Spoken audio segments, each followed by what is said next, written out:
Welcome to another episode of the Wiley Wire. Today we're diving into something that hits real close to home for Patriots fans and honestly anyone that values greatness in sports. The Pro Football Hall of Fame is supposed to be the pinnacle, the place where we honor the greatest players that redefine positions, the greatest coaches, owners that reshape the league. It's really just recognizing undeniable excellence. So let me ask you this.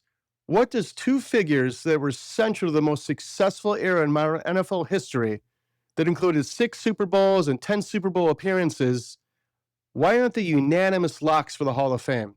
I'm talking about Robert Kraft and Bill Belichick. Why does the voting process allow room for anything less than full agreement on their induction? Think about for a moment. Bill Belichick, the coach with the most Super Bowl wins, a strategic coach that changed how defenses were built and games were won. Robert Kraft, an owner that took a franchise in the dumps and made it the staple of the NFL. Now consider the parallel. Let's take another league. Let's call it NBA. Phil Jackson, the coach behind 11 championships, but we'll pretend he only has 6. The Zen Master, who guided multiple Hall of Fame talents, repeated glory. Jerry Reinsdorf, the owner who oversaw the Bulls dynasty and was involved in all their championships, and they actually changed the face of the league. Did voters split hairs over controversies or timing? Did they sit in a think tank and take hours to go over this? No. They inducted them right away because they embodied greatness. They embodied what the sport was all about. And that's the same thing the Patriots did in the NFL. So if the Hall of Fame truly celebrates greatness without reservation, shouldn't the architects of greatness, dynasties, every voter should say yes without hesitation? What would it take for a committee to see that this should be a unanimous decision when the evidence is simply overwhelming? Why do you think the process allowed for this to even happen? And what does that say about what we define as a Hall of Famer? How do you define anybody as a Hall of Famer if these two don't get in unanimously? That's the questions we're going to ask in this episode. Welcome to the Wiley Wire.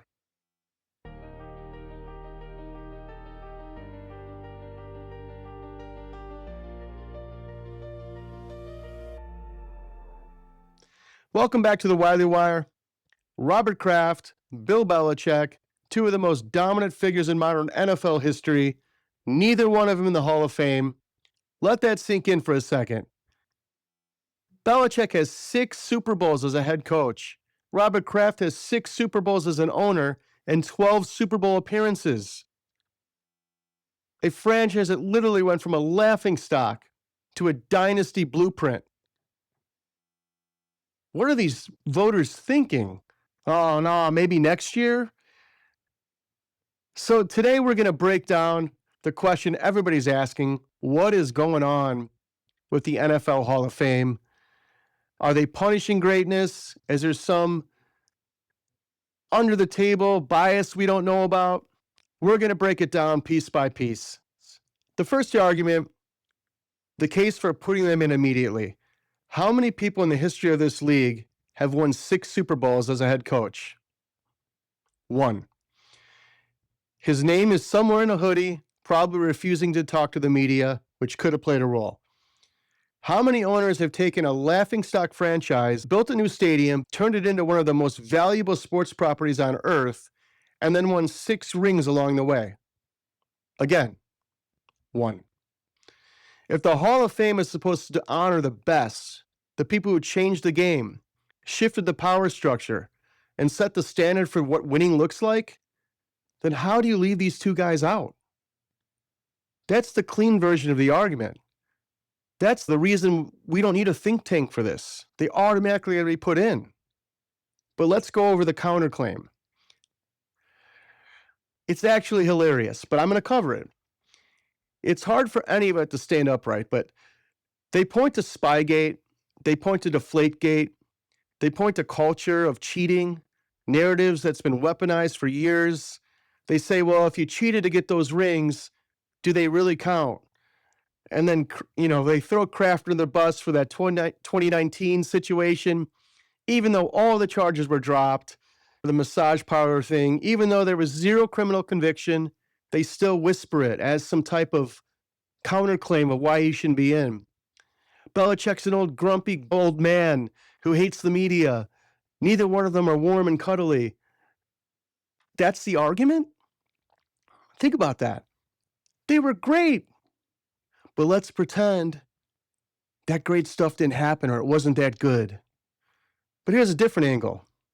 Some people, I'm not saying I 100% agree, but I'm in the 80 percentile of it, think that there's just a straight up anti-Patriots voter vengeance.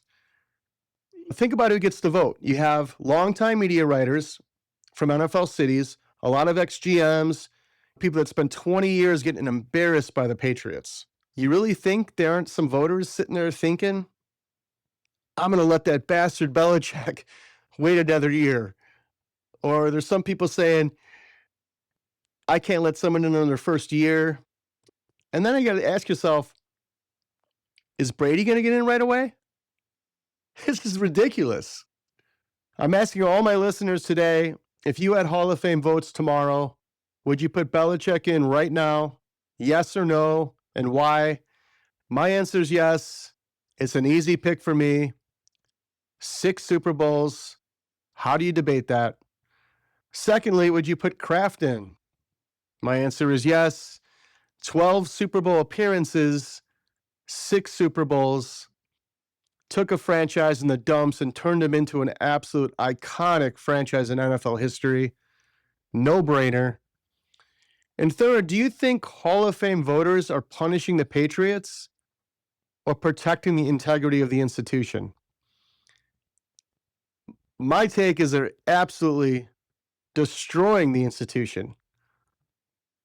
It's absurd these guys aren't automatically in the Hall of Fame. I don't know how one person voted no. It makes zero sense. And I do think there's a lot of hate going on. And the Patriots beat a lot of butts the last 20 years. And there's some people holding a grudge, no doubt.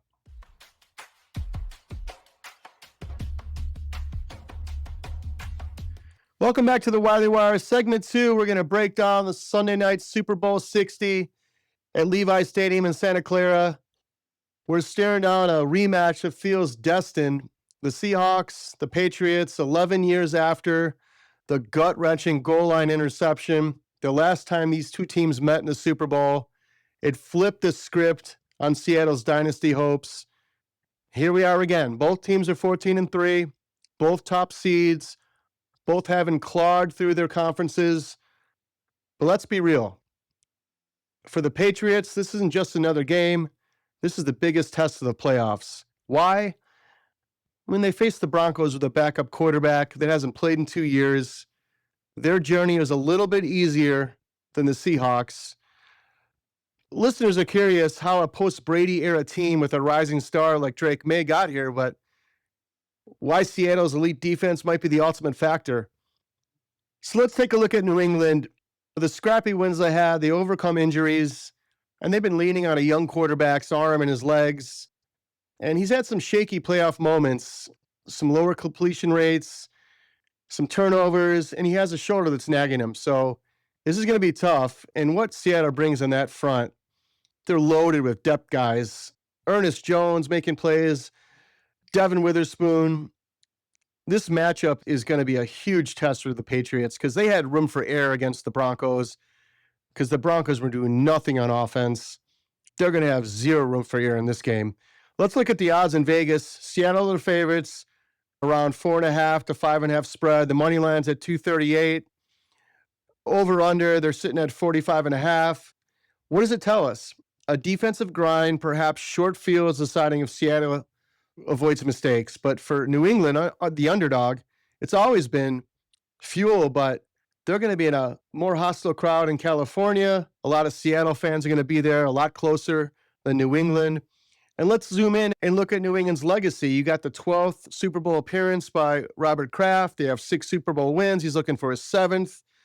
And yet Kraft, who saved this team back in 94 and built that dynasty, just got snubbed for the 2026 Hall of Fame class. First-time finalist, didn't get the votes alongside Belichick's miss. What does that do to a man or an organization? Does it sting or does it ignite? And imagine a locker room, young guys like May carrying the torch, veterans knowing one more ring. Every critic affirms Kraft's impact. Let's zoom in on what makes this one of the most ultimate legacy tests for New England.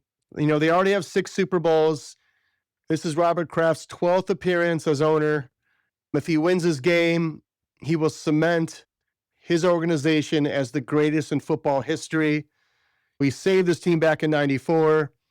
He's got a really young quarterback that's got a huge test on his shoulders. Drake May, he's been phenomenal this whole season. But, with this NFL Hall of Fame snub, does it ignite the team? I think so. I think the Patriots want this game more than ever. And let's probe the matchups, that builds attention. What could swing this for the Patriots' legacy? Their passing depth with Stephon Diggs, their tight end, Hunter Henry, thriving in the red zone will create mismatches if they can protect May. But the line's been vulnerable. The sacks have been piling up in the playoffs, and Seattle's D-line could exploit that. On the ground, Ramondre Stevenson in the balance, but finishing the drives has been real tough for him. And defensively, Christian Gonzalez is jumping routes, and the safeties aren't afraid to gamble. These are the things that can hold them into the game, forcing some turnovers that Darnold's avoided. He's avoided these turnovers the whole season, the whole postseason as well. Or does Seattle's run game with Kenneth Walker controlling the clock, wear down the Patriots? Does that really become the biggest offensive factor for Seattle? Let's contrast to heighten the stakes. Seattle's got edges. Darnold's 0 turnover poise, explosive Jackson Smith and Jigba, top pass protection. The defense is elite, but if New England can flip the short fields and take advantage of opportunities, this could be a statement game, and that would be the only way I could see them pulling off an upset. But this is more than a rematch. This is a chance for New England to write another chapter, turn the snubs into motivation, stick it to the NFL. For the fans, for May, he can fill impossible shoes.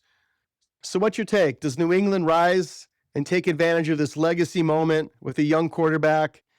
Or is Seattle going to be way too much for them to handle? Drop your comments, your predictions, wherever you view the show. We're airing on YouTube, Spotify, Apple Podcasts, X, Substack. Wherever you're listening, drop a comment. Also, like us, follow us at The Wiley Wire on all platforms. We'll be live during Sunday's game on X with our predictions, our comments, and I'll be back in a few minutes with the wrap.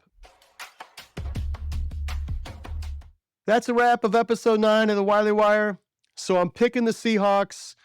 I know they have the stronger team on paper. I think their defense is more elite. I think the Patriots, again, haven't faced a defense like this, but I'm 100% rooting for the Patriots. I want the Patriots and Robert Kraft to stick it up the NFL's ass. They're the greatest dynasty in football history. This Super Bowl will actually make them the greatest, and it shouldn't have to come down to this. They should be in the Hall of Fame automatically, Kraft and Belichick, but for some weird reason, he needs to win another Super Bowl to cement his path, which is just ridiculous. And I want to address some comments I've seen with, fans and commentators on large sports networks. They get paid a lot of money. And I heard one person say, if Josh McDaniels wins the Super Bowl with Drake May, that it shows that Brady wasn't as good as he is said to be. It's like the dumbest shit I've ever seen. Did you forget when he left the Patriots, went to the Buccaneers and won the Super Bowl right away? Did people forget about that? It's just unbelievable. And then they always say, Bill Belichick, if he didn't have Josh McDaniels or he didn't have this or that, he never would have won. So he just was, what do you think he was doing? Just putting a sweatshirt on, not doing anything, and just letting teams run the offense and the defensive coordinator do his thing? Everyone's got to stop with this. It's all hate. Bill Belichick's one of the greatest coaches, if not the greatest coaches of all time, hands down. It's undebatable. And Josh McDaniels is a great offensive coordinator, but a great offensive coordinator needs great players, and he had the greatest quarterback, in my opinion, of all time. So everyone just stop it with all that.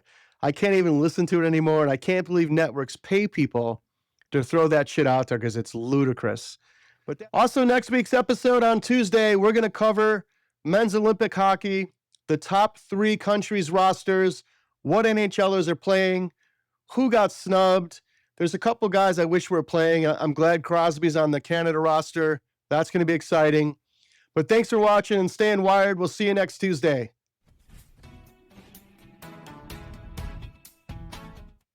The Wiley Wire dives into sports, music, politics, health, and trending topics for entertainment, info, and education. Listener discretion advised. May include mature themes, explicit language, controversial views, or sensitive content. Not suitable for under 18 or all audiences. Parents, please supervise. All opinions from hosts, guests, and contributors are personal and don't reflect our official views. Information isn't guaranteed to be accurate. Do your own research and consult qualified professionals.